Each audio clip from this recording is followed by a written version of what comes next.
montañas subbéticas conforman, en la parte más meridional de la provincia de Córdoba, una de las comarcas más bellas e injustamente poco conocidas de nuestra Andalucía. Sus tierras constituyen el centro geográfico mismo del territorio andaluz, pero son a la vez periféricas, en aparente paradoja que se explica por su posición al margen de las más importantes vías de comunicación actuales. Buena parte de su espacio, alrededor de 30.000 hectáreas entre las sierras de Cabra, Rute y Horconera, ha sido declarado recientemente parque natural para preservar su riqueza paisajística. Desde la carretera entre Rute y Priego, atravesamos la zona de las Lagunillas para más allá divisar el pico de la Tiñosa, que con sus más de 1.500 metros preside el horizonte sobre un quebrado terreno donde todavía perviven centenarios encinares junto a pinos de repoblación reciente, matorrales y algunos olivos.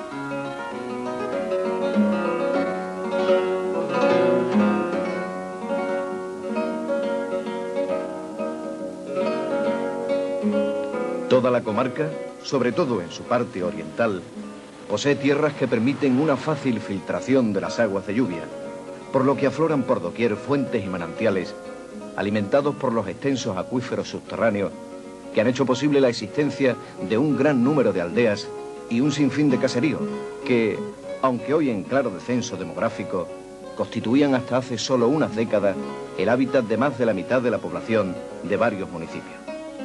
No es de extrañar que en esta geografía, rica en cuevas y abundante en agua, la habitación humana se diera desde tiempos paleolíticos, prolongándose sin discontinuidad hasta hoy.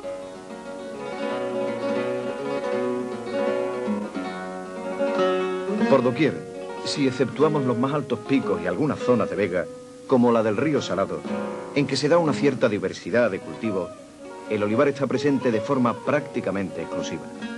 Los olivos ocupan no solo las tierras calizas más favorables, las colinas onduladas, sino que ascienden por laderas casi verticales, ganando altitudes y terrenos en principio poco aptos para la agricultura. Más del 80% del terreno cultivado de algunos pueblos son olivares que en buena parte surgieron en la segunda mitad del siglo pasado. Y de pronto, en medio de este mar verde de olivos, encrespado y laberíntico bajo el azul, se nos aparece, como un regalo blanco, insospechadamente, casi increíblemente, después de cualquier curva, de cualquier camino, Priego. Su gran castillo fortaleza, con la imponente Torre Gorda, en realidad la torre del homenaje, subraya bien a las claras la función defensiva que tuvo la ciudad en la Edad Media, durante la larga época en que constituyó, primero, la frontera andalusí frente a Castilla, y luego, desde 1341, la frontera castellana frente al reino granadino. Una función defensiva que explica su emplazamiento dominando la vega en un alto tajo, el Adarve, y que se apoyaba también en una serie de torres vigía que jalonaban el territorio.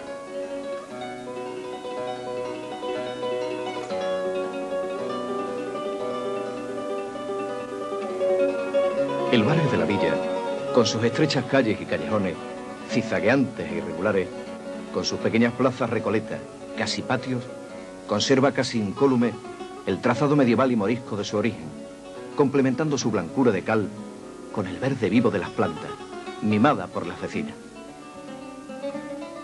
Calle Real, de los Jazmines, del Bajondillo, Placita de San Antonio, de la Puerta del Sol, Paseo de la Adarve. En sincretismo cultural casi increíble es en el Día del Corpus, cuando por sus calles discurre la procesión, el momento en que el viejo barrio morisco adquiere su más acentuada personalidad, volviendo a ser centro y protagonista y renovando su identidad milenaria y singularísima. Es entonces cuando el blanco de los muros se matiza con los colores de las colgaduras y el suelo se tapiza de flores y tierra polícroma para que pase la custodia de plata.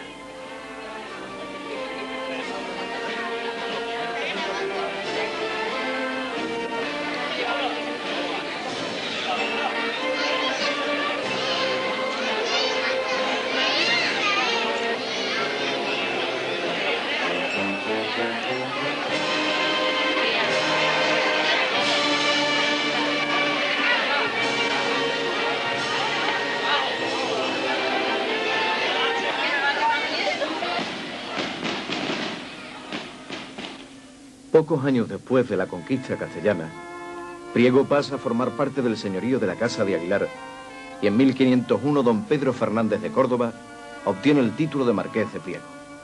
A partir de entonces, los marqueses tendrán no solo el poder político sobre la ciudad y toda la comarca, sino que irán engrosando sus propiedades hasta el punto de que cuando el marquesado se fusiona con la Casa de Medinaceli, poseerán ya, solamente en su término, más de 11.000 fanegas de la mejor tierra, que habrán de llevar en arrendamiento sin poder aspirar a la propiedad a los campesinos de las aldeas, de Zamorano, de Zagrilla, de Esparragal y de muchas otras que nacen o crecen en los campos.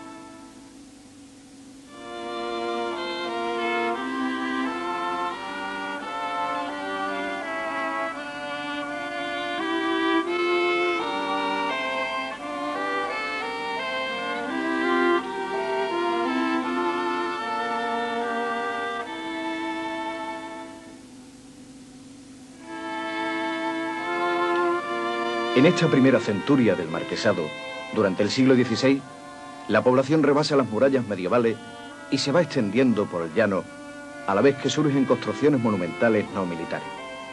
La parroquia de la Asunción, que sustituía a la iglesia de Santiago, se alza en la primera mitad del siglo con traza gótica y recia torre coronada por almenas. En su portada, a la bellísima plazuela de Santa Ana, triunfa ya el nuevo estilo plateresco, al que responde también el espléndido retablo mayor, obra del círculo de Juan Bautista Vázquez, el Viejo, con multitud de esculturas, relieves y pinturas.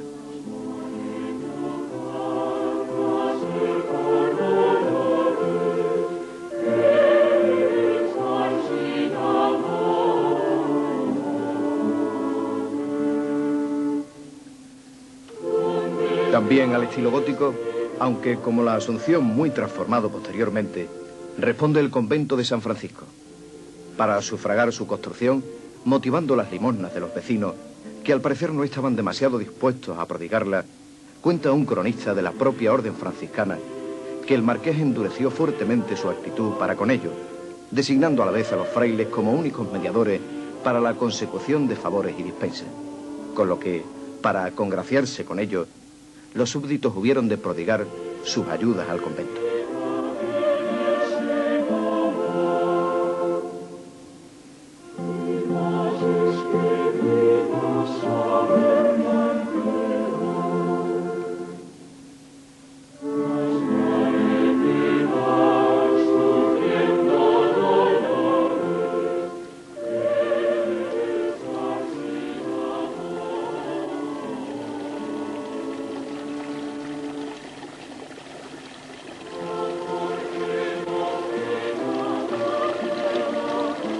Las carnicerías reales es el único gran edificio civil hoy existente que data del 1500.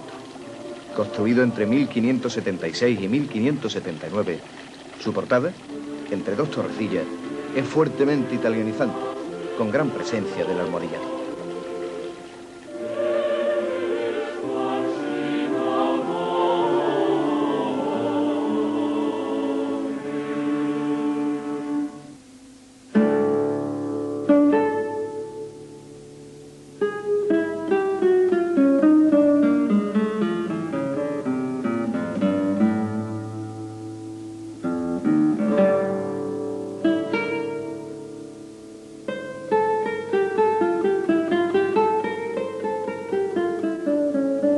Pero fue sin duda el siglo XVIII, como en muchas otras agrociudades andaluzas, la época de mayor esplendor tanto en lo económico como en lo artístico. Es entonces cuando Priego adquiere su carácter de joya del barroco, tanto religioso como civil. La agricultura, al igual que en otras partes, cobra auge y ello enriquece a las instituciones religiosas, que eran propietarias de una gran extensión de tierra, así como a los nobles, que gastan una parte de sus ganancias en iglesias y devociones religiosas.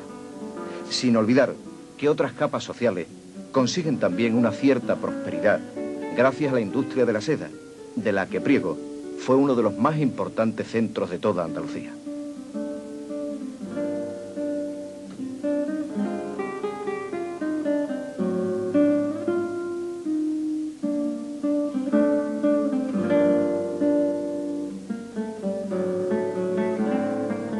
Surgen a lo largo del siglo nuevas iglesias, como la del Hospital de San Juan de Dios, y las dedicadas a las vírgenes de las Mercedes, las Angustias y el Carmen, y se transforman profundamente otras ya existentes, sobre todo la Asunción y San Francisco, añadiéndoseles nuevos elementos y capillas, o incluso recubriendo con estos totalmente estructuras anteriores.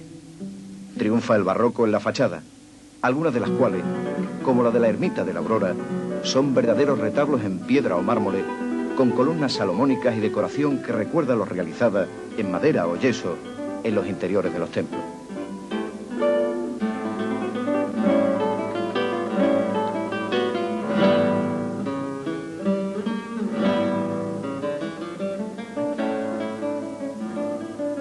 Los camarines son una de las estructuras más importantes y cuidadas, a la vez suntuosos e íntimos.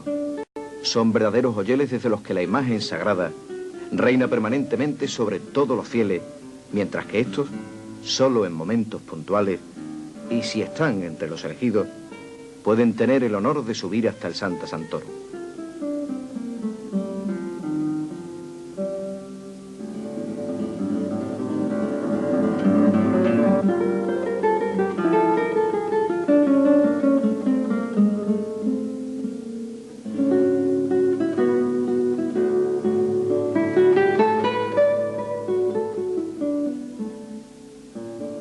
Junto a las posibilidades económicas para hacer frente a los muy cuantiosos gastos de las obras artísticas religiosas, se da en Priego otra circunstancia favorable que hace posible que éstas sean de primer orden: la presencia de importantes figuras de la arquitectura y otras bellas artes. Es fundamental aquí la referencia a una de las figuras claves del barroco andaluz e incluso peninsular, Francisco Hurtado Izquierdo, el lucentino que se inmortalizaría por sus obras en las Cartujas de Granada y del Paular, el cual contrajo matrimonio aquí en Priego, viviendo en la ciudad muchos años. Y a sus discípulos y seguidores, Sánchez de Rueda, Santaella, Pedrajas y Remigio del Mármol, todos ellos figuras cimeras de un barroco que ha sido comparado por algunos historiadores del arte con el de las coetáneas iglesias rococó de Baviera. Como en estas, señala Antonio Bonet en su libro Andalucía Barroca, en Priego tenemos el triunfo de una sociedad agraria jerarquizada en la que la devoción popular, en especial mariana, fue controlada y fomentada por la Iglesia Católica, siempre acorde con las clases altas y señoriales, siendo lo refinado y decantado de su arte el testimonio de una sociedad que buscaba el realizar un arcádico e idílico concepto de la vida agraria.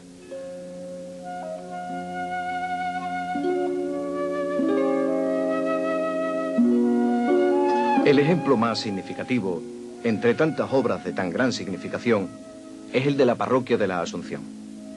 A mediados del siglo, en 1742, comienzan las obras de transformación, por las cuales, aunque se respetan las estructuras constructivas, se modifican radicalmente la concepción espacial y los efectos luminosos de manera profunda.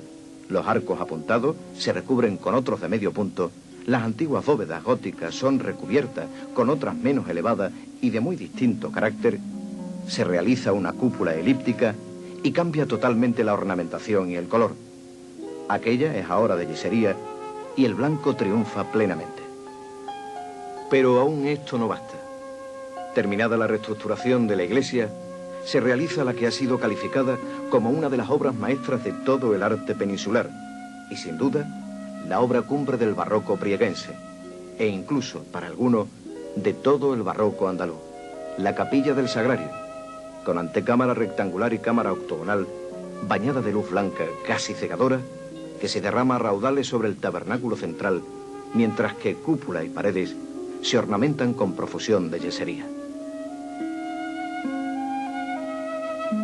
Jesús Nazareno y el Cristo de la Columna, dos imágenes también barrocas, gobiernan las devociones e incluso durante mucho tiempo las rivalidades de los prieguenses. El primero, de mirada dulce, atribuido al granadino Pablo de Rojas, y el segundo, más dramático, del Círculo de Alonso de Mena. Y todo Priego se hace barroquismo intenso en desbordamiento de sentimientos encendidos, a veces incluso tumultuoso, cuando el Nazareno sube hasta el Calvario para bendecir al pueblo en la mañana del Viernes Santo. El Viernes Santo es el día más esperado en Priego. Todos los hijos de Priego que están fuera, si pueden, vuelven aun cuando sea por unas horas para acompañar a Jesús, sin reparar en gastos ni molestias. Los que no pueden venir por cualquier circunstancia nos dicen que se acuerdan de él durante todo el día y están pensando dónde estará la procesión en este momento. El Viernes Santo está lleno de momentos emotivos y todo es un entusiasmo y el pueblo se desborda de entusiasmo con Jesús. Pero por destacar algunos, digamos que la salida, cuando Jesús aparece en el dintel de la puerta, el pueblo que está ansioso de verlo es un momento emocionante. El pueblo lo espera y vibra con él. Los jóvenes con Jesús, pues yo creo que se comportan muy bien. Los problemas son que son muchos los que quieren llevarlo y todos a la vez, y esto produce que se tomen unos a otros y que el paso no lleve un ritmo y no vaya de una manera muy ortodoxa, porque a veces va de costado, a veces va de lado, y todo esto pues es por la demasiada gente que hay y por el tumulto que se organiza al lado de Jesús. La hermandad no tiene ningún problema con el cura. El cura quisiera que la procesión discurriera con más orden y que las cosas no fueran como son. Y por esto a veces no acompaña la procesión. Durante toda la procesión el pueblo va acompañando a Jesús. Al llegar a las estribaciones del Calvario, en el palenque, se produce el paso redoblado.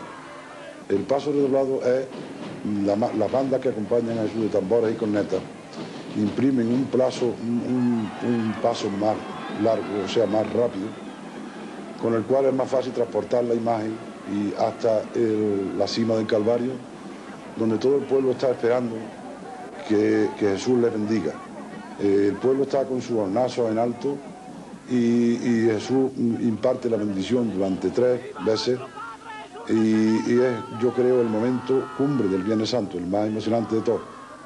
Luego el pueblo baja con Jesús acompañándole durante todo el recorrido que resta, le cantan saetas desde muchísimos balcones, todo el pueblo le vitorea y llega el momento de la entrada, que es otro momento emocionante. El pueblo le despide y esas muestras de cariño y esos vivas se disparan otra vez hasta que Jesús se recoge y ya entra en su iglesia y ya queda ahí hasta el año siguiente.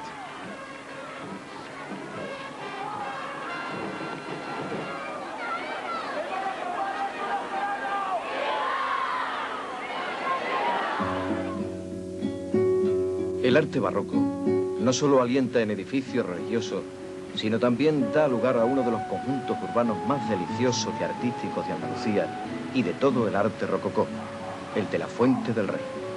En realidad, aunque unificadas en un mismo conjunto, se trata de 2 fuentes de épocas distintas situadas en una frondosa alameda con una excelente perspectiva, al pie de una pequeña colina. La más antigua, que es la Fuente de la Virgen de la Salud, se remonta a finales del siglo XVI y combina sabiamente elementos arquitectónicos clásicos: paramentos, almohadillados, jaspes, relieves y esculturas de dioses paganos con elementos naturales, rocas y plantas.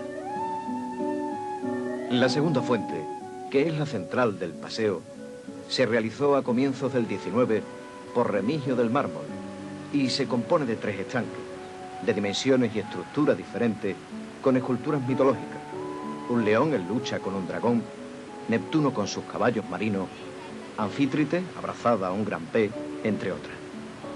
139 caños en el perímetro de los estanques y varios surtidores centrales convierten el lugar en un paraíso de frescor y belleza en los largos días del verano.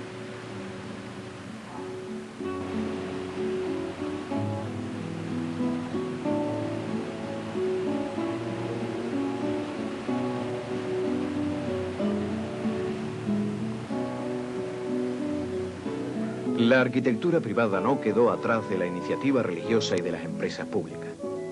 Casas como la de don Luis Caracuel y la Fundación Mármol en la Plaza de San Francisco, la de los Armijos en la Carrera de las Monjas, la de los Medinaceli y de los Marqueses de Priego y prácticamente todas las que componen la calle del Río, que se abre desde la Fuente del Rey, componen un conjunto de casas señoriales con portadas de piedra monumentales, preciosos patios, grandes escaleras e incluso, a veces, oratorios muy difícil de encontrar en cualquier otro lugar.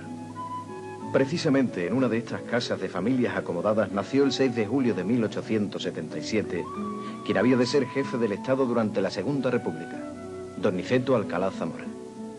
De mentalidad conservadora, católico practicante y demócrata convencido, luchó contra la dictadura del general Primo de Rivera, siendo uno de los artífices del Pacto de San Sebastián, que hizo caer la dictadura y la monarquía de Alfonso XIII que la sustentaba. Tras las elecciones del 14 de abril de 1931, sale de la cárcel y es designado presidente del primer gobierno de la República, un gobierno en el que había mayoría de andaluces. Posteriormente, con la gran mayoría de los votos tanto de la derecha como de la izquierda, fue elegido presidente de la República Española, cargo en el que se mantendría hasta pocos meses antes de la Guerra Civil.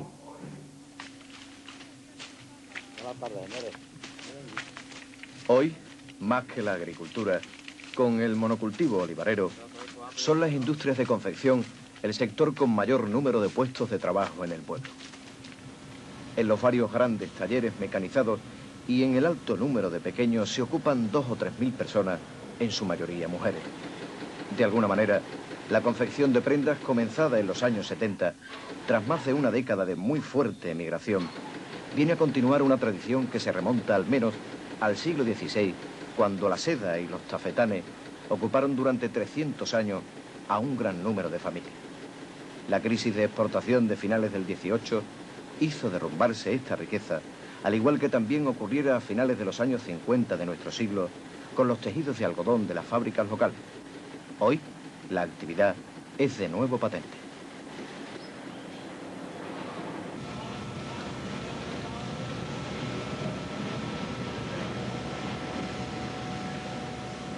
Hay mucha gente que vive de la confección, porque aquí en Priego habrá unos 70 o 75 talleres, días grandes y el resto pequeños, pero por lo menos 2.000 personas estamos viviendo de lo que es la confección, ¿no? Y entonces, pues, esto, pues, digamos, nos ha dado, no sé, otro impulso, ¿no? Porque si no fuera por la confección, pues, no tendríamos más remedio que irnos por ahí a trabajar a otros sitios y entonces no estaríamos en nuestro pueblo. Casi perdida en los quebrados montes, cubiertos de olivar del sur de Córdoba, en el corazón profundo de Andalucía, Priego constituye una sorpresa. Un legado increíble de arte y de historia, hecho posible por el esfuerzo, el trabajo y la inteligencia de sus hijos en los campos, la industria y la política. Algunos de ellos llegaron a altos puestos, como Antonio Caballero y Góngora, obispo de Yucatán en México, o como Alcalá Zamora, el jefe del Estado español, que más tiempo ha ocupado el cargo sin ser rey ni dictador. Durante el verano, los festivales internacionales de música, ballet, flamenco y teatro ofrecen al visitante espectáculos culturales de primera línea. Pero en cualquier momento, Priego es un regalo para la contemplación y el ensueño.